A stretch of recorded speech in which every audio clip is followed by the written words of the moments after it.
ধ্রুব মিত্তির চরিত্রে আদ্রিত রায় আবারও প্রমাণ করলেন প্রতিভা আর পরিশ্রমের কোনো বিকল্প নেই।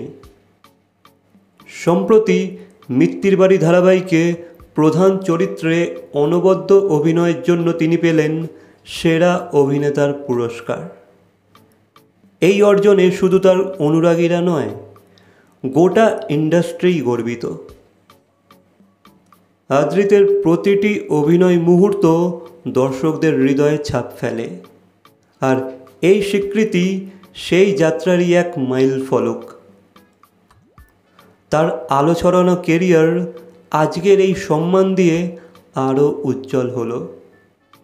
অভিনন্দন আদ্রিত রায়কে। তিনি অনুপ্রেরণা, তিনি আত্মবিশ্বাস, তিনি আমাদের প্রিয় ধ্রুব মিত্তির। সো গাইস, এ বিষয়ে তোমাদের কি মন্তব্য অবশ্যই কমেন্ট করে জানাবে। ভিডিওটা ভালো লেগে থাকলে লাইক, কমেন্ট, শেয়ার, সাবস্ক্রাইব। তো দেখা হচ্ছে পরবর্তী কোনো ভিডিওর সাথে। Till then, by.